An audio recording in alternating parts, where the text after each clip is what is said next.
pada adik-adik semua. Semoga Allah mempertemukan kita kembali dengan Ramadan tahun depannya. Pada siang hari ini saya akan menerangkan mengenai pediatrik oftalmologi dan strabismus. Ya. Sedikit saya cuplik dari hadis riwayat Muslim, di mana Rasulullah bersabda setiap anak yang dilahirkan dalam keadaan fitrah ya, maka kedua orang tuanya lah Recording in progress. dia Yahudi atau Nasrani atau Majusi. Di mana memang pediatrik oftalmologi ini adalah bidang yang sangat penting di kesehatan mata karena kita akan berurusan dengan anak-anak ya. Anak-anak yang fitrah, di mana kadang mereka ini tidak mengeluh ya, atau keluhannya tidak sesuai dengan yang dia rasakan ya. Tidak seperti kita menghadapi orang dewasa ya. Silakan naikkan lagi slide-nya.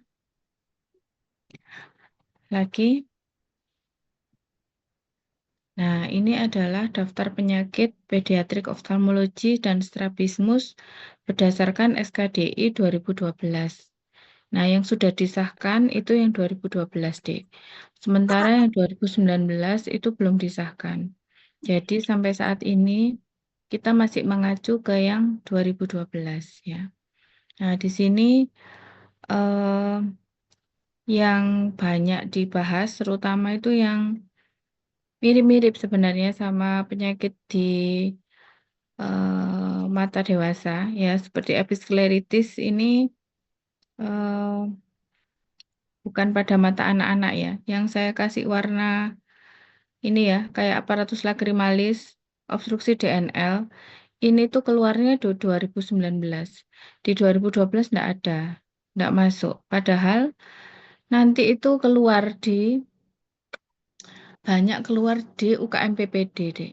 Makanya kenapa saya tetap memasukkan walaupun 2019 belum disahkan oleh Kemenkes, tetap saya masukkan karena beberapa kelainan itu tetap keluar di UKM PPD. Misalnya yang paling sering obstruksi DNL ini, ya. Padahal nggak ada kan dia. Ophthalmia neonatorum itu juga kadang keluar ya. Ini kelainan kongenital koloboma ini ada soal UKM PPD yang koloboma. Padahal dia 2012 nggak ada ya. Retinopathy of prematurity, retinoblastom ini juga ya. Terus nah mikroftalmi, nah keratokonus, keratoglobus ini juga seroftalmi ini memang sering keluar ya. Terus naik lagi katarak kongenital itu sering. Nah, itu ya. Itu semua yang nanti kita bahas. Tapi yang saya bahas tidak hanya terbatas di SKDI ini ya, Dek, ya. Karena saya ambil yang sering-sering keluar di UKM PPD. Walaupun di SKDI itu kadang-kadang tidak masuk, gitu ya. Adanya di 2019. Slide. Kita masuk ke obstruksi ductus nasolakrimal. Saya beberapa kali menemui pasien dengan kondisi ini dan memang di UKM PPD sering banget keluar ya. Obstruksi ductus nasolakrimal ini adalah obstruksi saluran lakrimal di bawah sakus lakrimal. Keluhannya mata selalu berair ya. Kalau kalian lihat di mata kalian sendiri ini, kalau kalian raba, bisa diraba semua ya. Silakan.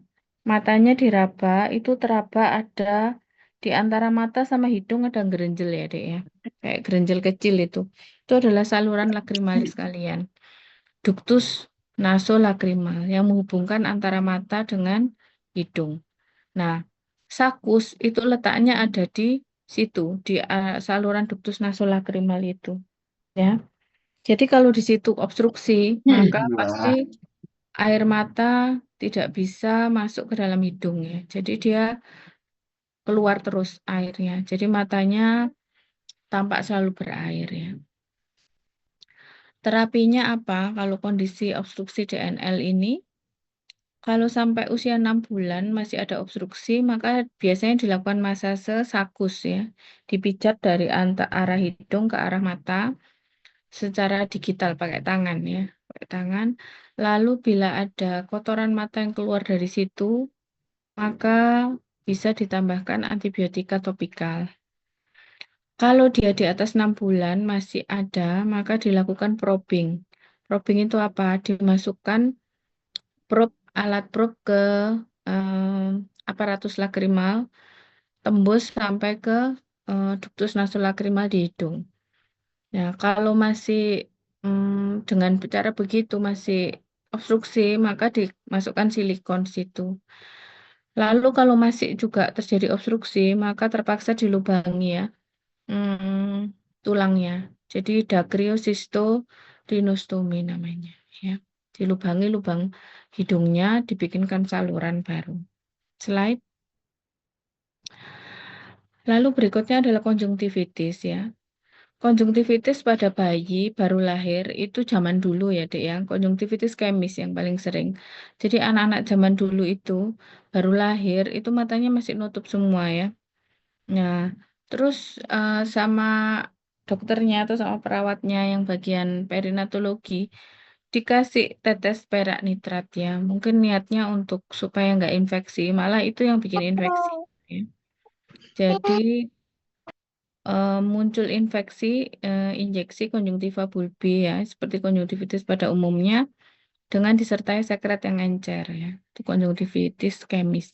Sekarang kita sudah tidak pernah menemuinya karena nakes tidak melakukan penetesan perak nitrat lagi pada bayi baru lahir ya. Berikutnya yang sering terjadi itu gonokokal konjungtivitis, terutama di daerah yang endemik penyakit kelamin gonore ya, Dek. Atau kita sebut sebagai gonoblenore. Itu terjadi pada usia kelahiran 2 hari ya. Tanda-tanda khasnya ada hiperemi tentu saja ya. Kalau konjungtivitis itu pasti ada hiperemi konjungtiva, hiperemi palpebra, edema konjungtiva dan palpebra, atau edema konjungtiva itu disebut sebagai kemosis ya, kemosis. Lalu disertai sekret purulen, purulen. Sekret purulen, itu sekret purulen udah tahu ya, saya sudah menerangkan sebelum Lebaran ya. Semoga kalian ingat, tidak hilang ingatan ya waktu puasaan ya. Waktu itu saya terangkan masalah-masalah sekret ya pada konjungtivitis. Nah, kalau konjungtivitis gonore ini, dia itu sekretnya purulen. Purulen itu apa? Putih kekuningan gitu ya. Terus dia karena gonore ini kumannya sangat ganas ya, Dek ya. Makanya kalian harus seksual ya. Kalau belum nikah nggak usah macam-macam ya. Sudah nikah juga jangan macam-macam ya. Karena begitu dia pasangan kalian, istri kalian hamil dalam kondisi gonore, maka si kuman ini akan ikut pada saat kelahiran pervaginam, infeksi mata si bayi. Lalu dia akan segera masuk ya, udah konjungtivitis, dia cepat masuk ke dalam kornea. Terjadi ulkus kornea, perforasi. Jadi si bayi ini terancam kehilangan penglihatan karena perforasi kornea. Ya. Eh, oleh karena keganasan dari si kuman ini, maka diagnosa dan terapi harus dilakukan sesegera mungkin, secepat mungkin ya. Slide. Nah, ini gambaran si bayi dengan gonorea. Jadi gini, Dek, kalau kalian jadi koas nanti di bagian mata atau bagian anak, nemu pasien baru lahir atau dikonsuli dari bagian anak, pasien baru lahir dengan kondisi mata bengkak, sekret banyak, seperti ini, mungkin nggak bisa membuka matanya. Hati-hati, jangan kamu buka langsung kelopak matanya, karena kayak gini nih sekretnya di dalam banyak banget atau bahkan sudah perforasi deh. Nah ini harus kamu buka dengan kalian pakai sarung tangan, pakai masker, pakai skoret ya, paling enggak, pakai kacamata. Itu pernah terjadi pada rekan rekan koas zaman dulu ya. Itu dia buka ya, nyemprot ke mukanya ya, saking sekretnya itu saking banyaknya begitu kalau pak mata dibuka cerwot gitu ya, kena ke mata si koas ini. Nah akhirnya dia nggak gonore, kena konjungtivitis gonore gara-gara kurang waspada. Jadi nanti kalau kalian ini ingat selamanya ya, Dokter Alfa ngomong ini, kalau ada pasien anak-anak banyak sekret, sarung tangan, skoret, kacamata ya aman. Cari amannya aja. Ya untung kalau bukan gonore, kalau gonore lah dirimu yang bahaya gitu ya. Oke, slide lagi. Nah, penata laksanaannya ya pertama ya, dilakukan hapusan sekret konjungtiva, dilakukan pengecatan gram. Dicari kuman Diplococcus gram negatif intraselular. Bentuknya biji kopi. Coba kalian cari di Google atau di mana bisa dilihat ya. Dan dia ini karena sangat-sangat menular, maka dia ini dirawat di ruang isolasi. Hanya boleh si bayi ini dan satu orang penunggu, ibunya. Dan kalian harus melakukan pengecatan gram every day, setiap hari, setiap pagi. Kenapa begitu? Karena dia baru bisa pulang kalau pemeriksaan gramnya itu 3 hari berturut-turut tidak ada Diplococcus gramnya. Nah, baru bisa pulang dia. Nah, maka dari itu memang harus dilakukan pengecatan setiap hari. Terapinya apa? Penisilin G ya, dengan dosis seperti itu tiap 10 menit. Lalu sistemiknya juga dilakukan penisilin G IM. Bayangkan, kasihan si bayi ini ya, karena dia dilakukan IM, di mana kalau kalian ingat IM tuh sakit banget. Kayak kalian di vaksin COVID itu kan nyeri ya, kemeng gitu. Itu selama 7 hari dalam 2 dosis. Bayangkan, kasihan si bayi ini. Atau bisa ceftriaxone, IV atau IM. Nah, gitu ya. Yuk, slide. Nah, ini alasan di mana harus dilakukan pemeriksaan gram dari sekret konjungtiva setiap hari karena indikasi dia boleh pulang bila 3 hari berturut-turut dia negatif. Lalu orang tuanya jangan lupa diperiksakan, Dek. Jadi memang bayi-bayi ini harus punya riwayat kelahiran per vaginam, terus ada riwayat ibu keputihan atau bapak kencing nanah. Nah, itu sudah orang tuanya dikirim ke SPKK ya. Si bayi dirawat dokter mata. Ya, slide. Ada lagi sekarang konjungtivitis chlamydia. Ya, ini kalau tadi kalian ingat-ingat loh ya, onset kejadiannya. Kalau tadi gonore kan 2 hari. Kalau chlamydia ini 3 sampai 10 hari usia bayi. Ya, dia pengecatannya bedanya sama gonore tadi. Kalau tadi gram, kalau ini gimsa. Nanti akan ditemukan intrasitoplasmic inclusion bodies ya. Tandanya apa? Sama ya, hiperemi, edema palpebra, konjungtiva, kemosis sama. Cuman dia khasnya ada pseudomembran. Pseudomembran itu kayak selaput menutupi konjungtiva palpebra biasanya ya.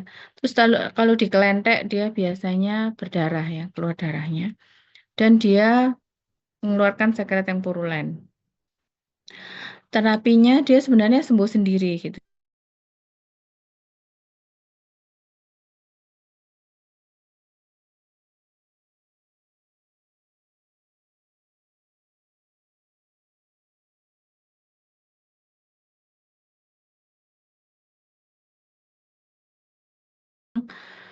Anu ya, sensitif terhadap eritromisin ya. Slide.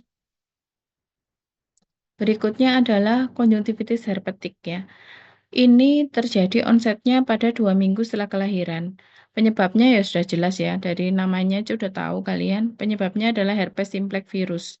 Tandanya tentu saja ada edema palpebra. Ingat ya, kalau eh, penyebabnya virus, merahnya tidak terlalu seru ya, kayak bakteri. Jadi ada edema palpebra, ada injeksi konjungtiva, sama lah semua konjungtivitis, tapi nggak semerah kalau bakteri ya. Terus ada vesikel di palpebra. Kalian ingat ya, vesikel ya, ilmu kulit pasti udah dapat. Kalau vesikel itu kayak pelentingan isinya cairan ya, vesikel di palpebranya.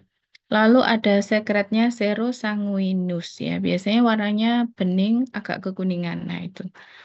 Terapinya ya pasti dikasih antivirus ya, bisa topikal trifluridin, topikal vidarabin, atau diberikan asiklovir sistemik. Slide. Nah, kalau ini paling banyak yang menderita ini waktu masih kecil, yaitu konjungtivitis vernal akibat alergi ya. Terutama pada anak-anak dan dewasa muda dan seringnya pada laki-laki ya. Kenapa laki-laki ya mungkin banyak keluar ya, kalian lari-lari, kejar layangan gitu, main sepak bola, lari-lari gitu ya. Kalau perempuan kan banyak di rumah ya, jadi nggak terlalu terpapar debu panas matahari itu. Penderita sering menunjukkan gejala alergi pada tepung sari rumput-rumputan. Nih, kalau di luar negeri banyak yang alergi polen. Kalau di sini kena matahari sama debu ya. Mata terasa gatal dan merah, terutama di sore hari. Kalau kalian ingat waktu kecil sering kayak gini, mungkin kalian bisa mendiagnosa diri sendiri konjungtivitis vernal. Terus peradangan konjungtivanya dua-dua mata ya. Jadi karena kalau ingat ya Dek ya, kalau kalian menemukan pasien sakit mata, dua-duanya kena, itu biasanya masalah sistemik, entah alergi, entah dia drug induced, entah penyakit sistemik kayak gitu ya. Jadi biasanya seperti itu ya. Kecuali kalau matanya dua-duanya nggak bilateral, jadi satu dulu lalu satunya ketularan. Nah, itu bisa infeksi satu dulu nular satunya. Tapi kalau dua-duanya bareng, bisa jadi alergi atau sistemik yang lain. Dan dia kumat-kumatan. Jadi kalau musim panas dia kumat lagi gitu. Kalau musim agak dingin dia membaik gitu. Terus ada reaksi alergi, biasanya dia ada riwayat asma gitu atau kadang rinitis pagi. Sering apa bersin-bersin kayak gitu. Nggak ada apa-apa bersin-bersin gitu ya, karena kedinginan. Nah, itu riwayat alergi ya. Terus sering ditemukan di daerah yang beriklim panas ya, kayak di ya Indonesia ini ya. Ini kan iklimnya panas. Yuk slide. Bentuknya ada dua, yaitu tipe palpebral dan tipe limbal. Kalau tipe palpebral itu penumpukan sel radangnya itu di konjungtiva palpebralis. Sementara kalau limbal itu bentuknya penumpukannya di limbus kornea. Kalau di palpebral itu disebut sebagai cobblestone giant papil, kalau di limbal itu terantas dot namanya. Ya, ini namanya diapalin ya, Dek ya. Yuk slide. Ini gambarannya ya. Kalau yang atas itu, yang kuning itu ada yang putih-putih itu mentul-mentul di limbal kornea, itu adalah tipe limbal. Sementara yang bawah yang mentol-mentol gede-gede, kayak batu-batu itu cobblestone papille.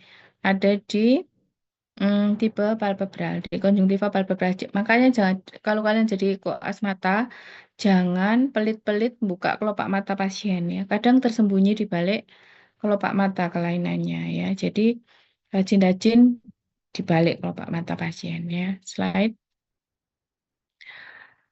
Terapinya bisa diberi cromolyn sodium topikal, bisa diberi kortikosteroid topikal pada kondisi akut, bisa diberikan vasokonstriksi atau antihistamin topikal dan kompres dingin. Nah, kalau kortikosteroid topikal ini Dek, itu harus dengan pengawasan dokter ya. Jadi kalian harus kalau memang benar mau kasih steroid dia ya, itu harus meyakinkan si pasien ini harus termonitor ya, karena penggunaan kan tidak boleh lebih dari 5 hari gitu ya.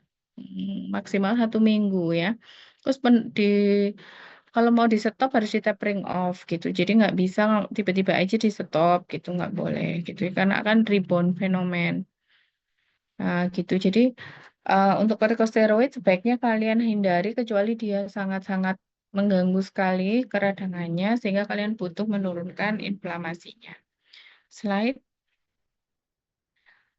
Ya, sekarang kita ngobrolin selain masalah infeksi-infeksi dan itu tadi alergi ya. Ini kita masuk ke congenital glaukoma.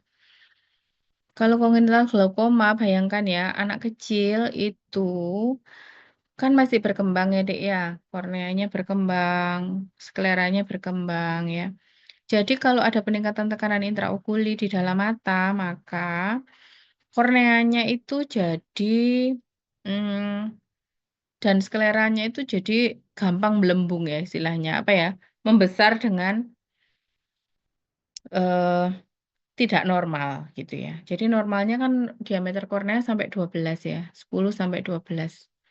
Ya, jadi kalau orang-orang di anime-anime yang korneanya besar itu buftalmos ya.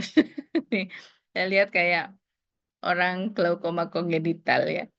Jadi hasilnya itu kornea mata orang manusia normal itu 12 mili itu sudah paling gede ya, Dek ya. Jadi kalau di atas itu sudah abnormal gitu. Kalau kalian rata-rata orang Asia itu ya 10, 11 ya. Orang ada orang-orang tertentu yang 12 ya, kayak anak saya yang nomor 2 itu agak besar ya. Jadi lahir itu saya ukur korneanya, kok gede banget korneanya. Ternyata memang matanya belok gitu. Jadi dia itu batas atas 12 dia. Tapi itu masih rentang normal. Di atas 12 dia sudah abnormal. Nah, diameter kornea untuk pasien glaukoma kongenital itu lebih besar dari normal ya, di atas 12 berarti. Dan terjadi kenapa kok seperti itu? Karena di usia kurang dari 3 tahun, dia tekanan bola matanya itu tinggi gitu ya. Nah, kayak kalian lihat nih ya, si bayi yang lucu ini, matanya yang korneanya agak hazy, agak putih. Nah, itu istilahnya apa ya? Kornea hazy, kalau kalian ingat masalah saya menerangkan atau dokter anatomi histologi dokter Desi menerangkan waktu semester 2 itu ada pompa endotel ya, Dek ya, di lapisan kornea paling bawah ya, di lapisan endotel. Nah, pompa endotel inilah yang menjaga supaya kornea kita itu tetap jernih gitu ya. Nanti kalau terjadi gangguan di pompa tersebut, maka keseimbangan akan jelek ya. Jadi akhirnya terjadi edema pada kornea ya, gara-gara pompa endotel itu rusak. Nah, kenapa pompa endotel itu rusak? Salah satunya karena peningkatan tekanan intraokuli gitu deh. Jadi pasien-pasien dengan glaukoma kongenital ini akan mengalami sama seperti orang glaukoma akut ya. Glaukoma akut itu seperti apa? Gangguannya korneanya hazy atau keruh karena edema. Itu terjadi sama kayak si baby ini ya.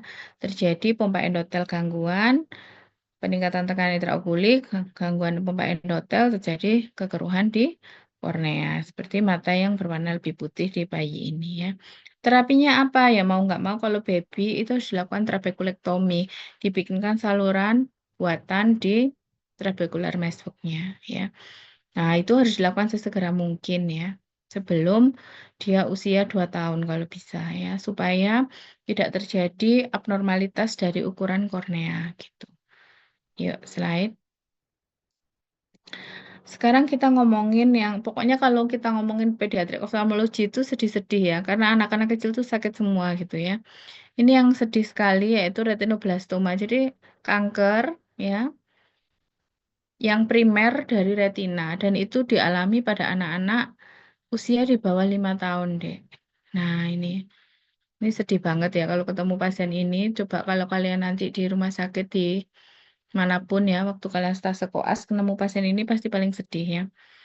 Dia itu bisa unilateral, satu mata atau dua-dua mata bisa kena. Dan dia bisa apa, meluas, bisa menembus sklera jadi ke arah rongga orbita, ke belakang sehingga bola matanya menonjol ke depan, exophthalmos gitu. Atau bisa dia menembus sampai ke nervus 2, sampai menyebar ke intrakranial ya, sehingga kematiannya banyak karena itu ya. Slide. Nah, ini ya, ini adalah hasil dari enukleasi dari mata penderita ya. Enukleasi itu apa? Diambil seluruh bola mata, sklera, lalu dipotong nervus 2-nya diambil. Nah, ini dia apa namanya? Tumornya ya. Dia primer memang berasal dari retina ya. Slide. Nah, tanda subjektif. Nah, ini Dek, kalau kalian menemukan pasien dengan keluhan matanya eh, pupilnya putih, ya, pupil putih. Jadi kalau normal kan pupilnya hitam ya, Dek ya.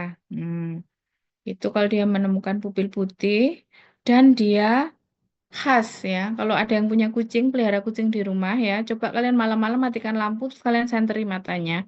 Ada kayak refleks warna kehijauan ya. Itu namanya refleks cat's eye ya. Nah, si retinoblastom ini bedakan dengan DD dengan leukokoria atau pupil putih yang lain. Itu pada retinoblastom ini dia Leukokoria yang disertai cat's eye reflex ya. White reflex pada saat dysentery center. Nah, itu menyala dalam gelap ya, kayak mata kucing. Nah, itu khas sekali ya. Jadi kalau ada soal keluar ini, wis pasti retinoblastom, tiada yang lain ya. Nah, karena dia ada sesuatu di retina, pasti cahaya nggak bisa ditangkap dengan baik kan oleh retina itu ya, tumor itu kan. Sehingga akhirnya mata yang sakit, mata yang ada tumornya ini mengalami penurunan tajam penglihatan. Ya, betul ya. Sehingga kalau penurunan tajam penglihatan ini saya ngomong runtutannya biar kalian ingat selamanya ya. Kalau ada sesuatu di retina, dia nggak bisa nangkap cahaya baik, menurun visusnya, terus akhirnya dia jatuh ke kondisi amblyopia atau mata malas. Matanya tidak digunakan, sarafnya tidak digunakan. Sehingga karena mata yang lemah ini tidak digunakan, dia akhirnya jatuh ke kondisi juling. Makanya kadang pasien juga datang dengan keluhan juling saja, tidak ada keluhan yang lain-lain. Belum kelihatan white reflex-nya, masih awal. Itu bisa dari juling itu. Kadang juga ada inflamasi kronis yang namanya juga tumor ya. Itu pasti ada inflamasi kronis, matanya merah ya, atau kadang visusnya turun ya. Ya itu tadi perjalanannya runtut. Nah, kalau kalian ngapalin white reflex, juling, mata merah, tajam penglihatan berkurang, pasti nanti lupa ya. Tapi kalau kalian ingat runtutannya, begini ada tumor, lalu visusnya turun, lalu dia amblyopia, lalu dia juling, kena semua udah anunya, gejalanya. Gitu caranya belajar ya. Terus tanda objektifnya, visus turun pasti ya, kalau di tes visus pasti turun, leukokoria, pupilnya putih yang saya sebut tadi, ada strabismus atau juling ya. Ada peningkatan tekanan intraokuli ya, bayangkan aja ada benda asing tumor di situ ya, pasti intraokulinya meningkat ya tekanannya. Terus bisa juga adanya tumor yang menonjol di dalam badang kaca atau vitreous ya. Yuk slide. Nah, ini kalian lihat ya, yang normal yang mana? Nah, yang normal itu pada saat disenteri fundus itu ada refleks merahnya ya. Kalau tidak ada refleks merah di pupil, nah itu kita lihat warnanya putih. Nah, itu ada white reflect. Tinggal kalian cek aja kalau lampu dimatikan kalian senteri ada cat's eye-nya, cat's eye reflect. Nah, itu mata kucing itu hampir dipastikan dia adalah retinoblastom. Slide. Nah, ini kalau ada kondisi gitu diapakan ya? Biasanya dilakukan foto ya, lalu USG, CT scan, dan patologi anatomi. Patologi anatomi itu kalau udah diambil ya bola matanya. Jadi ada sih saran dilakukan di beberapa literatur dilakukan tap pada kamera okuli anterior gitu ya. Cuman biasanya itu dilakukan prosedur durante operasi. Jadi pada saat kita akan melakukan biopsi, kita sekalian tap kamera okuli anteriornya dan seterusnya kalau memang benar ada serbukan sel radang di kamera okuli anterior, maka harus dilakukan segera keputusan enukleasi, ambil semua bola mata atau kalau sudah menyebar ya eksentrasi, ambil sampai perios orbita ya. Slide. Pengobatannya ini tergantung dari gradingnya ya. Kalau dia masih awal plak aja di retina, bisa difotokoagulasi, di laser aja udah bisa. Atau radioterapi bisa. Atau terapi dingin krioterapi ya. Dan kemoterapi. Tapi kalau sudah dia besar, menyebar, sudah visus sudah turun, udah hilang mungkin, itu dilakukan enukleasi, ambil isi bola mata seluruhnya, skleranya, potong di nervus 2. Atau kalau dia sudah menyebar sampai perios, menyebar kemana-mana, udah ambil aja seluruh eksentrasi. Dia ambil isi bola mata, fatnya, segala macam sampai di kelontok periosteum dari orbitanya ya, Dek, ya. Jadi kasihan banget anak-anak dengan retinoblastoma ini. Slide. Nah, sekarang kita ngomongin katarak kongenital ya. Nah, kalau tadi glaukoma kongenital ya, sekarang katarak kongenital.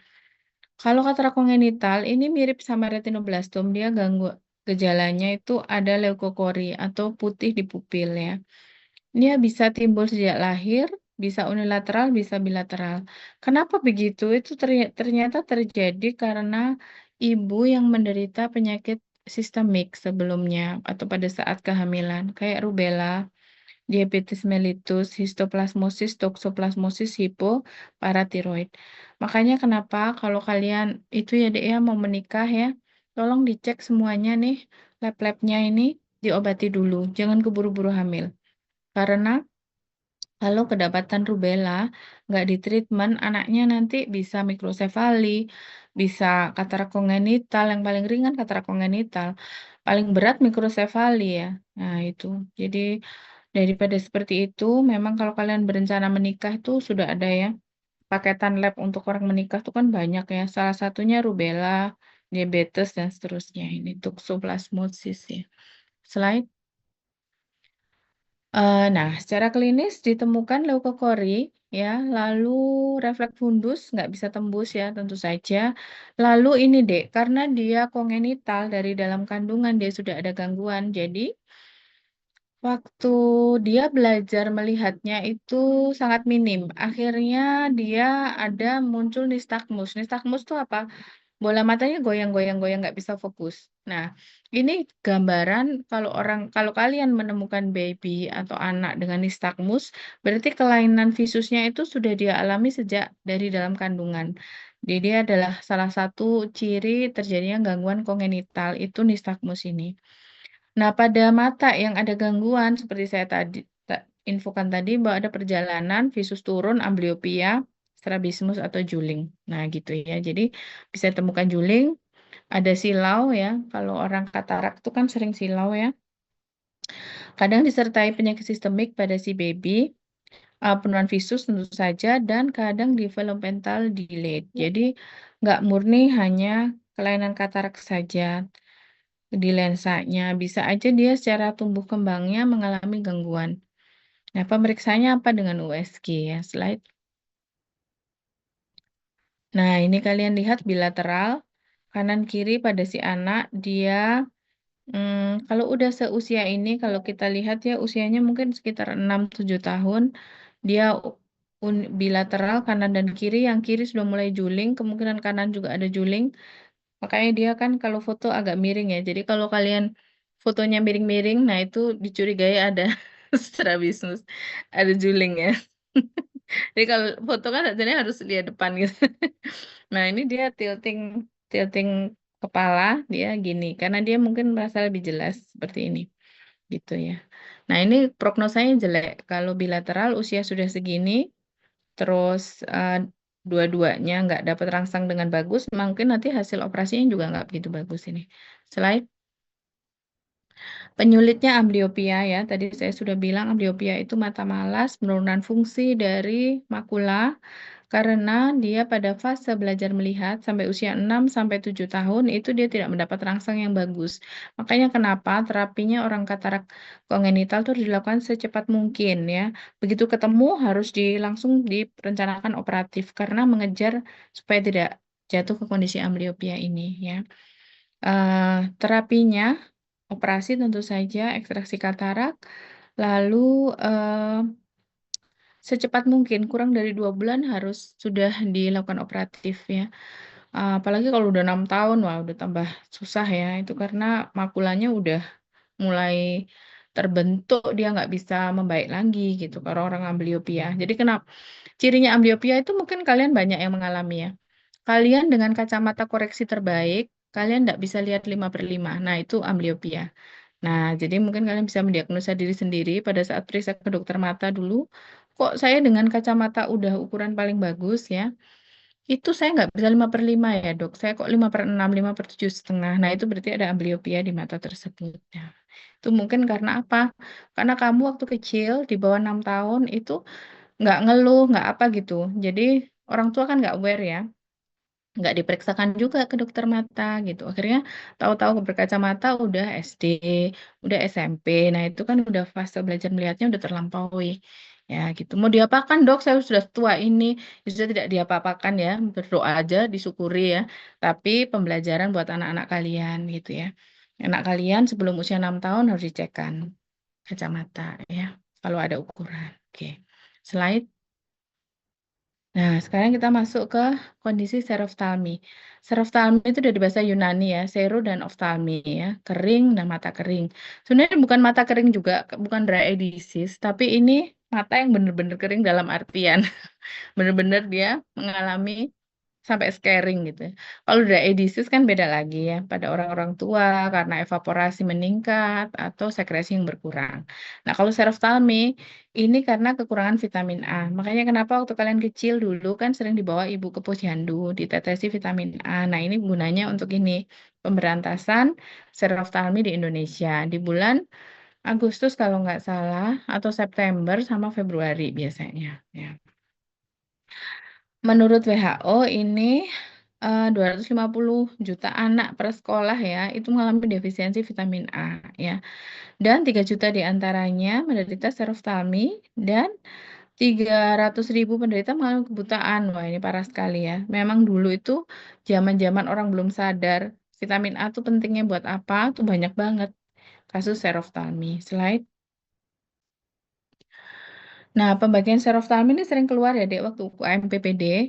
Ada apa namanya? Grading-gradingnya. Ada kode-kode juga ya. XN itu kalau disebut buta senja, X1A serosis terjadi serosis konjungtiva, X1B bercak bitot dan seterusnya. Ini tolong dihafalin karena mungkin nggak keluar di UTB, UAB atau keluar saya juga nggak tahu. Tapi yang jelas UKM PPD tuh sering banget ini keluar dengan kode-kode ini. Kalau kalian bener-bener ya dulu nggak diajar sama dokter Alfa, awas ya nggak boleh ngomong kayak gitu. Ini sudah saya ajarin, jadi tolong diapalin, diingat sampai selamanya waktu kalian mau ujian dokter nanti. Yuk, slide. Nah, ini serosis konjungtiva. Lihat ya, konjungtivanya kering dan kayak kulit kalau kering tuh loh, Dek, kayak keriput-keriput gitu ya. Slide. Nah, ini bercak bitot. Mungkin kalian sering ketemu, sering mendengar bercak bitot sejak zaman kalian SMA atau SMP gitu ya. Waktu ujian-ujian sekolah biologi, mungkin bercak bitot tuh kayak apa sih nggak ngerti. Nah, seperti ini bentuknya ya. Kalian baru tahu bentuknya seperti ini. Slide. Lalu, nah, kalau sudah sampai kena ke kornea, korneanya bisa mengalami keratomalasia, kering dan keruh ya, di daerah sentral biasanya ya. Slide. Penata laksanaannya dilakukan pemberian vitamin A sesegera mungkin. Nanti biasanya akan ada perbaikan dalam 1 sampai 2 minggu. Asalkan tidak terjadi komplikasi di kornea ya, Dek ya. Kalau terjadi komplikasi di kornea, maka nanti terapinya beda lagi, bahkan lebih agresif ya. Nah, ini berdasarkan usia, itu pemberian dosis vitamin A macam-macam, ada kurang dari 6 bulan, 6 sampai 12 bulan, sampai lebih dari 12 bulan ya. Situ dilanjutkan sampai 2 minggu. Slide. Nah, kalau ada kerusakan kornea, maka memang harus dirujuk. Terus diapakan sama dokter matanya? Biasanya dilakukan cangkok kornea atau transplantasi kornea ya. Jadi kalau di sinetron-sinetron tuh kan itu banyak ya, ada transplantasi kornea segala macam ya. Nggak semudah itu sebenarnya ya, karena transplantasi kornea itu mungkin nanti diterangkan dokter Bragas ya kan, beliau nanti menerangkan bedah refraktif. Transplantasi kornea itu kan ngambil dari kornea donor.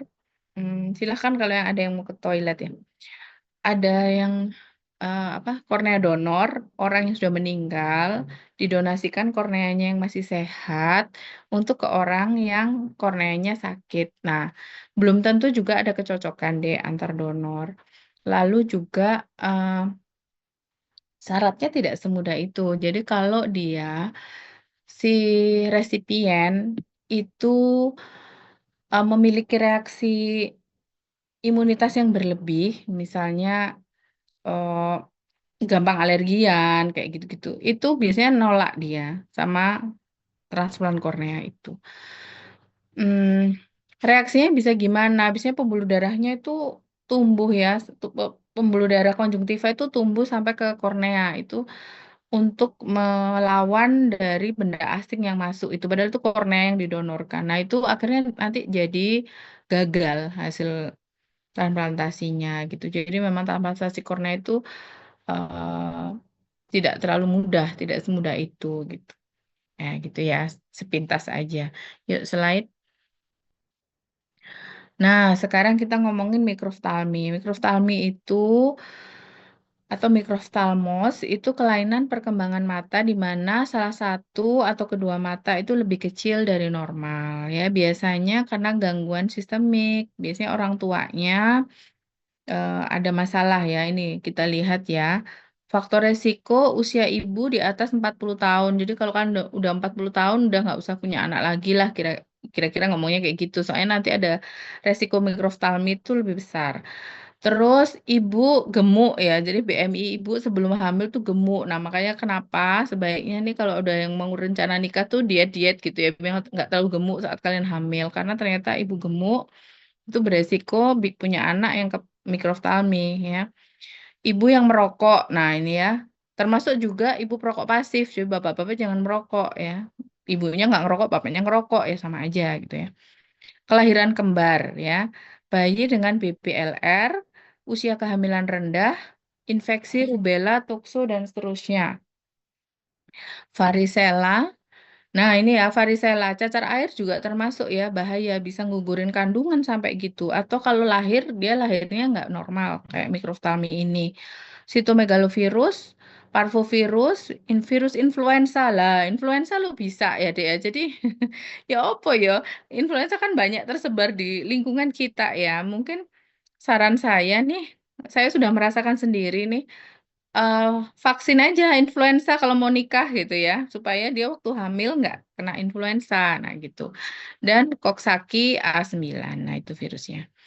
Ibu-ibu yang kekurangan vitamin A, nah ibu-ibu ini harus sehat ya, harus makan yang bergizi, banyak vitamin A, nggak boleh demam ya, demam ternyata juga bisa, hipertermi ya, paparan sinar X ya, penyalahgunaan pelarut dan paparan obat-obatan seperti thalidomid, warfarin, dan alkohol ya. Nggak boleh minum minuman keras ya. Selain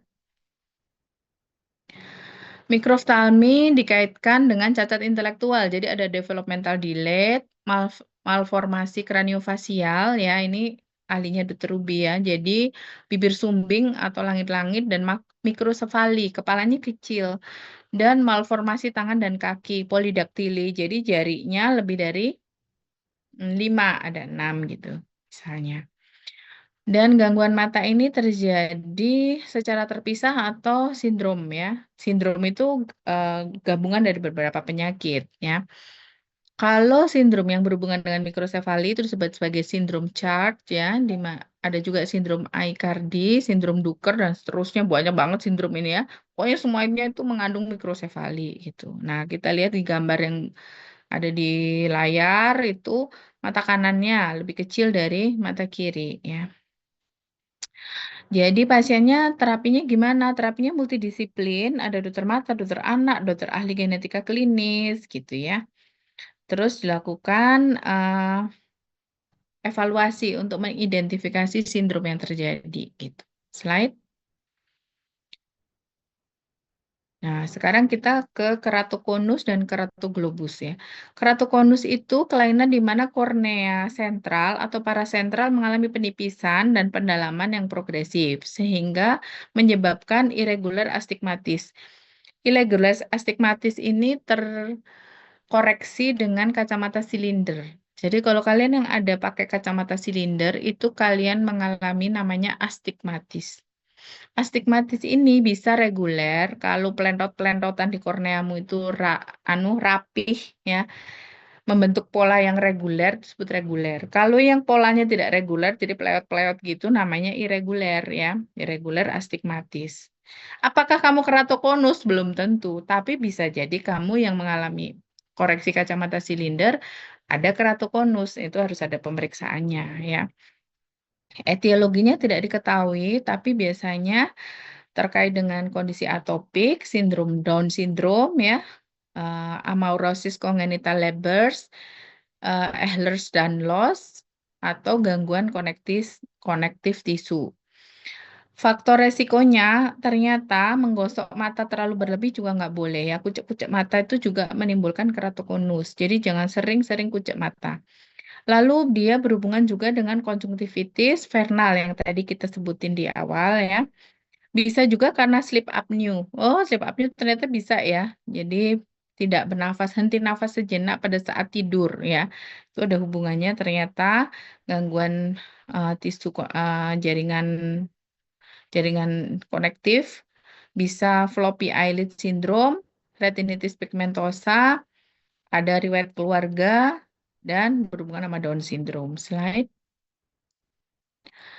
Nah, ini bentuknya ya. Kalian lihat nih matanya di gambar, bentuknya nggak dome shape yang cantik gitu. Dia lebih menonjol, lebih kayak puncaknya gunung kali ya, yang kayak gini gitu ya. Harusnya kan dia begitu ya kan. Kalau kornea tuh kan rata gitu, yang kurvanya itu bagus gitu. Tapi ini begitu ya. Nah, itu keratokonus.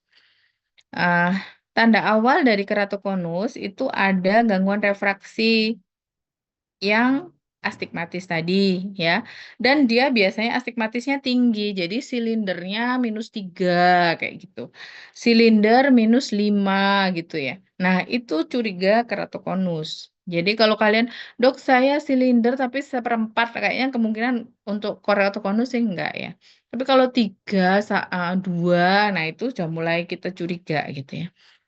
Terus dari pemeriksaan keratometri atau pemeriksaan kornea tampak ketidakteraturan yang tinggi gitu ya. Jadi melewat-melewat nggak karuan gitu korneanya permukaannya. Lalu ada penipisan kornea terutama pada kornea inferior. Nah, itu udah positif terdiagnosa keratokonus. Terapinya apa? Tentu saja dilakukan pemberian kacamata ukuran terbaik.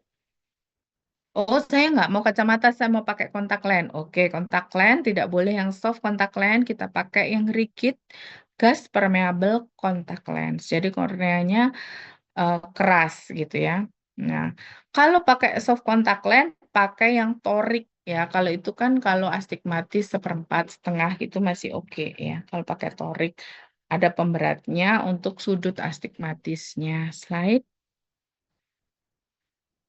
Oke, slide lagi. Oke, sampai sini ada pertanyaan adik-adik sebelum kita masuk ke strabismus. Silakan. Terus saya izin bertanya. Silakan, siapa namanya? Baik, sebelumnya Assalamualaikum warahmatullahi wabarakatuh. Perkenalkan nama Waalaikumsalam. saya Raden Andi Praciamulema Pandi dari Raden Sopo? Raden Andi, dokter. Raden Andi. Oke, silakan. Saya izin bertanya dokter dari beberapa yang sudah dijelaskan, misalnya seperti konjungtivitis itu kan ada beberapa obat seperti topikal maupun yang sistemik. Nah, kalau misalnya kita mendapatkan ada pasien yang memang kasus yang sama, apakah kita memberikan obat yang topikal ataukah memang yang sistemik dan kira-kira yang benar-benar yang paling efektif itu dari kedua itu apa saja nih dokter? Selain itu juga untuk yang pertanyaan yang kedua dari yang retinoblastoma ada beberapa sebentar dokter. Untuk yang nah retinoblastoma itu kan ada beberapa pemeriksaan penunjang maupun dengan pengobatan. Apakah memang kita sebagai dokter dokter umum maupun dengan dokter spesialis harus melakukan seluruh pengobatan tersebut dan pemeriksaan penunjang tersebut atau tidak? Terima kasih.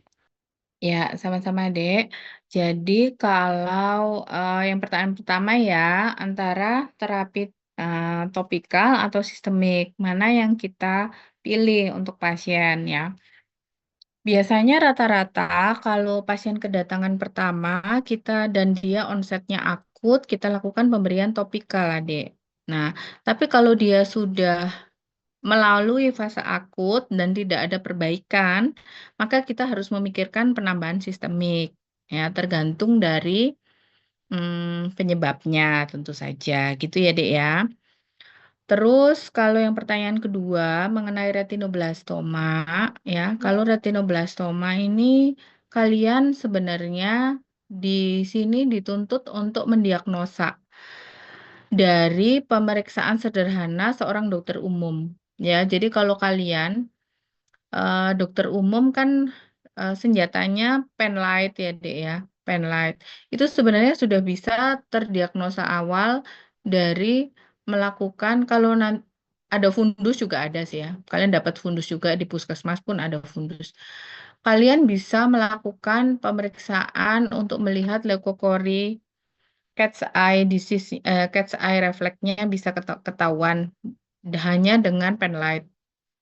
Lalu kalian memeriksa apakah benar di dalamnya itu ada tumor, itu kelihatan dengan funduskopi. Jadi pemeriksaan dasar mata kalian semua harus bisa melakukan dan dia ada peningkatan tekanan intraokuli, dilakukan tonometri SIOTS misalnya.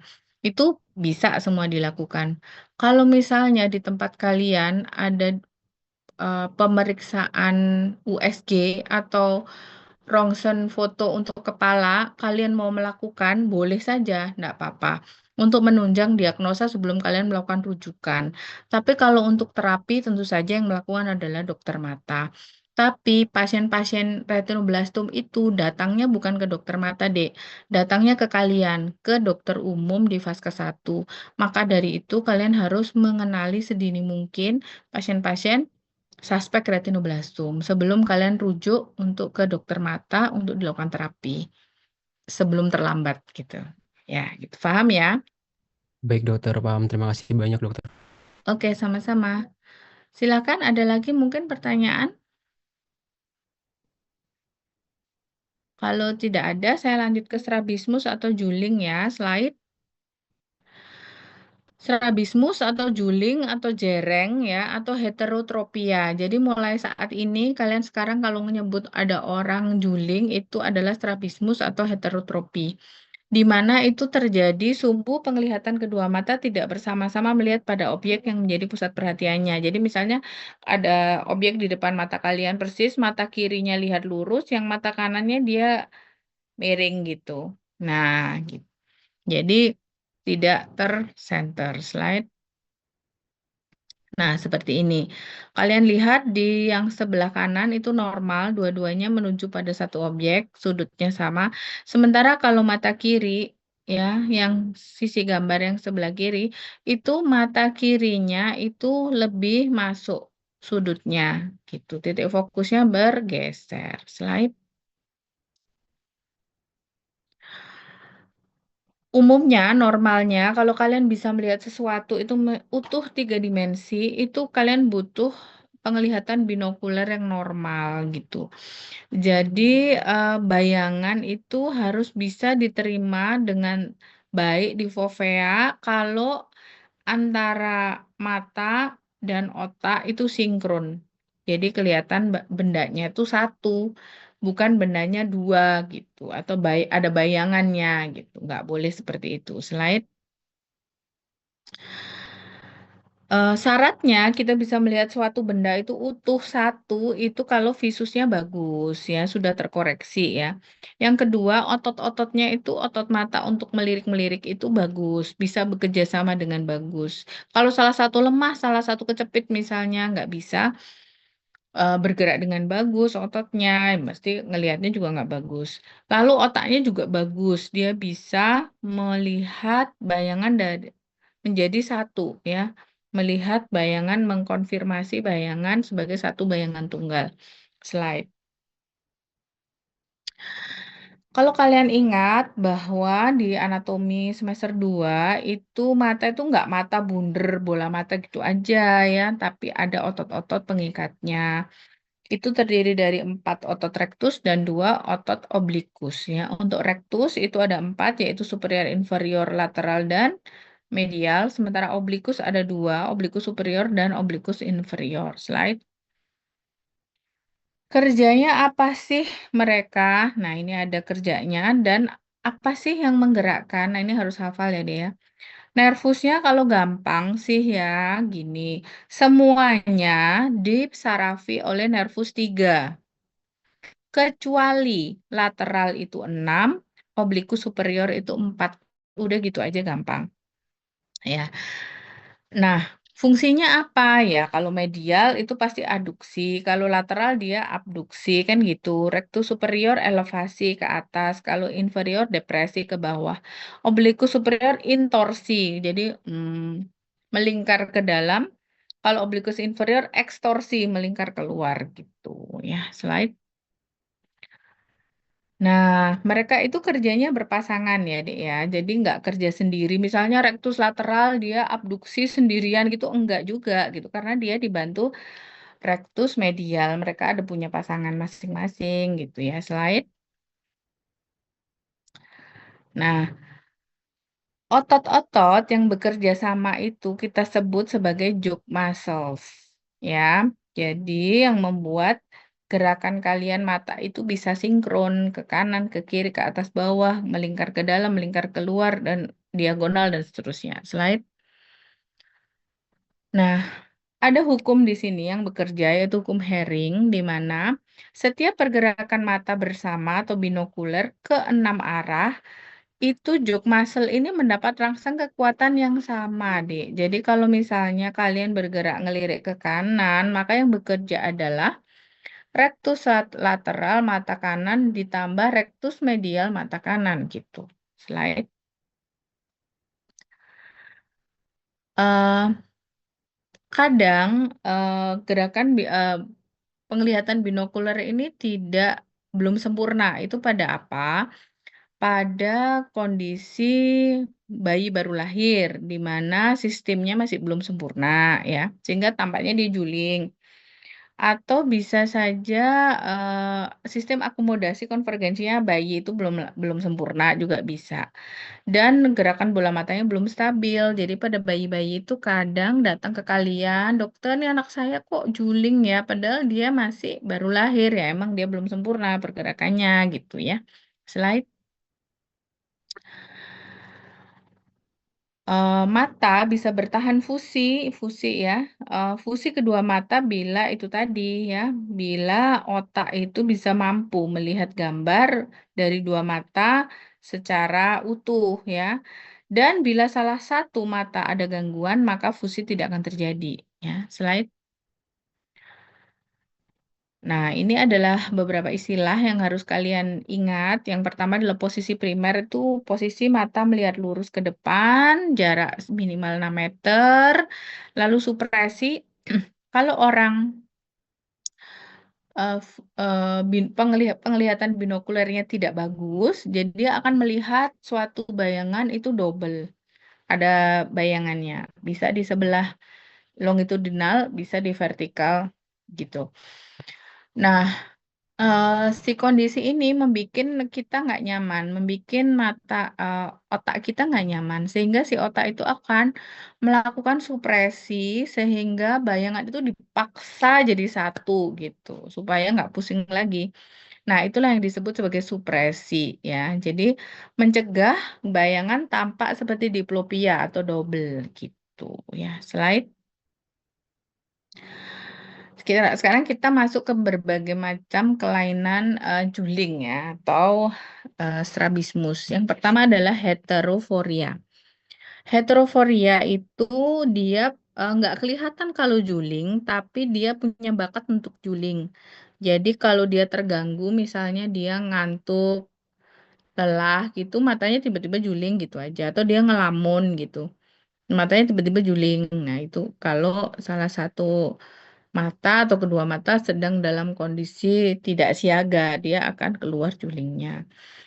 Yuk, slide. Nah, ada juga yang disebut heterotropia. Kalau tadi heteroforia ya, foria. Kalau ini tropia. Dimana kalau tropia itu kelihatan banget kamu ketemu orang, dia matanya emang jereng atau juling jelas banget gitu. Bukan kayak tadi, kalau tadi kan nggak kelihatan. Cuman kalau kondisi dia lagi nggak aware, baru dia akan juling. Tapi kalau heterotropia, dia aware nggak aware kelihatan gitu. Slide. Ada juga strabismus konkomitan, di mana sudut deviasi tetap pada kedua mata. Ya, kalau strabismus inkomitan, deviasinya bertambah bila dia melirik ke arah otot yang lumpuh gitu ya. Ada inkomitan, ada konkomitan ya. Jadi sudut deviasinya bisa berubah-ubah. Slide. Penyebab strabismus bisa karena dia kongenital, dia munculnya kurang dari 6 bulan usianya. Terus bisa juga karena gangguan pada satu mata kayak tadi ya, retinoblastom, katarak, bla bla bla. pada satu mata sehingga terjadi amblyopia, dia terjadi strabismus dan seterusnya. Bisa juga anisometropia dan anisogenia. Misalnya kanan kiri dioptrinya terlalu berbeda, lebih dari 3 gitu. Nah, yang salah satu mata dikorbankan jadi amblyopia, masuk dia ke kondisi strabismus. Slide. Bisa juga karena hipermetrop, faktor akomodasi ya, itu disebut sebagai refraksif esotropia ya. Lalu bisa juga karena paralisis pada sarafnya, misalnya parese di nervus 6 gitu. Berarti kalau 6 di mana? Rectus lateral misalnya yang kena gitu ya. Atau nervus 3-nya. Nah, kalau nervus 3 itu agak ruwet ya, semua rectus kan kena semua ya. Kalau 4 ya mungkin oblikus inferior gitu. Kelelahan misalnya kak heterofori ya. Nah, kayak saya tadi bilang nggak aware ya. Hmm, ngantuk, lelah, nah itu baru jereng dia. Terus amblyopia. Slide. Pemeriksaannya ya udah kamu tanya ya, dia julingnya kalau apa? Misalnya kalau lagi matanya lelah, ada penurunan visus apa enggak, ada penglihatan double apa enggak, apa dia kalau melihat sesuatu tuh harus ditutup matanya salah satu atau yang lain. Slide. Biasanya kalau dia kongenital itu ada riwayat keluarga, jadi harus ditanyakan juga apa keluarganya juga ada yang strabismus. Usia onset dia mulai kapan? Di atas 6 bulan apa sebelum 6 bulan munculnya? Atau dia dulu ada kena apa dulu, kecelakaan atau apa gitu baru dia muncul gitu ya. Semakin dini onset dia strabismus, maka prognosa visusnya akan semakin turun ya. Dia mendadak atau pelan gitu ya. Terus slide. Oh ini fiksasi ya, ditanya fiksasi. Satu mata, dia bisa fiksasi 2 mata, dua-duanya atau dia bergantian. Gitu ya. Jadi julingnya satu mata aja atau dua-duanya gitu ya. Slide.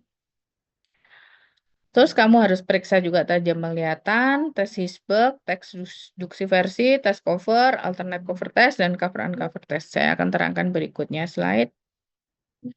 Hisberg test adalah menilai posisi bola mata. Jadi kita melihat dia bisa lurus nggak dalam posisi primer. Jadi posisi primer tadi sudah saya terangkan, ngelihatnya dengan lurus ke depan, jarak 1 meter atau 2 meter. Kalian lihat ada objek, dia bisa ngelihat dengan lurus nggak dua-duanya gitu ya. Slide.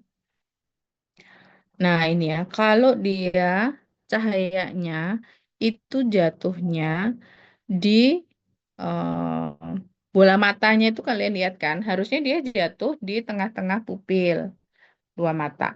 Kalau dia jatuhnya di luar pupil, lihat nih, pupilnya si bola mata tuh bergulir ke dalam atau keluar. Nah, kalau dia bola mata yang bergulir ke dalam berarti disebut sebagai eso, bisa esotropi, esofori.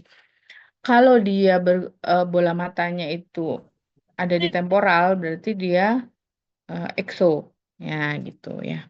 Eksotropi atau eksofori. Slide.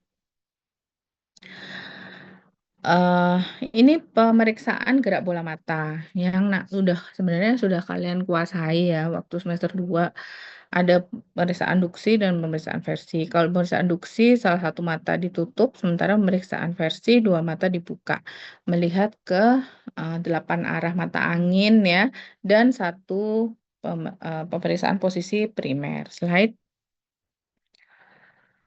Nah, pemeriksaan cover test. Nah, pemeriksaan cover test itu untuk membedakan dia tropia atau tidak. Ya, coba kita lihat slide berikutnya biar lebih mudah. Ingat ya, tropia itu si pasien itu kelihatan sudah juling dari awalnya gitu.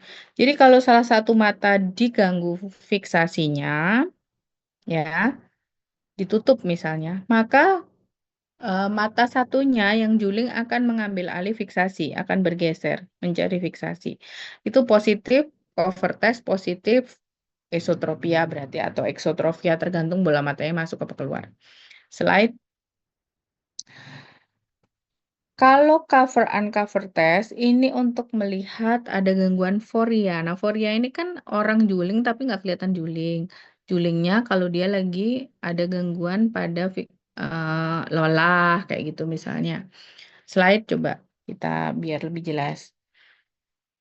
Nah, Kalau orang Foria, kita coba tes cover test pertama, yang kayak tadi yang pertama kita tutup, dia tetap aja nggak berubah matanya. Karena dia kalau fokus, kalau lagi fokus dia nggak keluar tuh anunya, julingnya. Tapi kalau dia diganggu untuk mata yang diduga Fori, ditutup misalnya, maka matanya bingung nyari fiksasi. Dia akan bergerak mencari fiksasi. Jadi yang ditutup malah mata yang kita duga strabismus.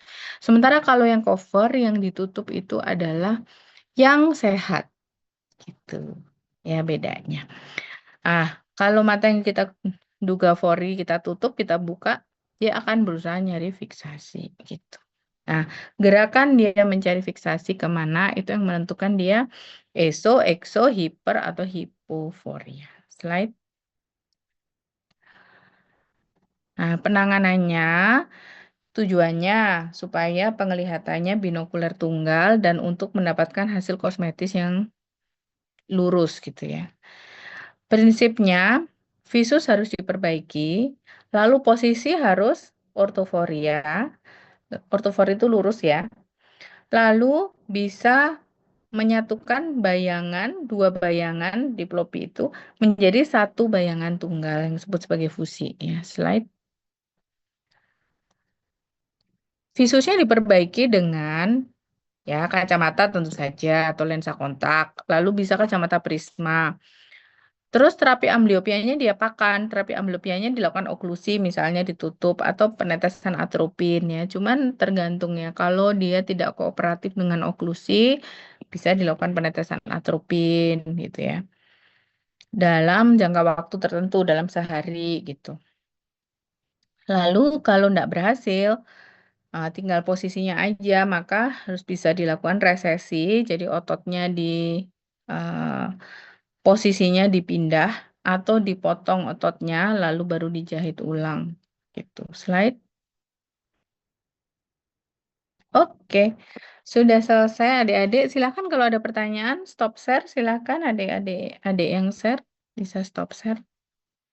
Silakan adik-adik kalau ada pertanyaan. Absennya dilakukan dengan apa? Izin menjawab dokter dengan screenshot. Oh, alah di screenshotan. Ya wis screenshotan dulu sambil nunggu pertanyaan. Silakan pertanyaan. Tidak ada, sudah jelas. Semoga bisa memahami ya strabismus dan tidak membuat kalian semakin juling.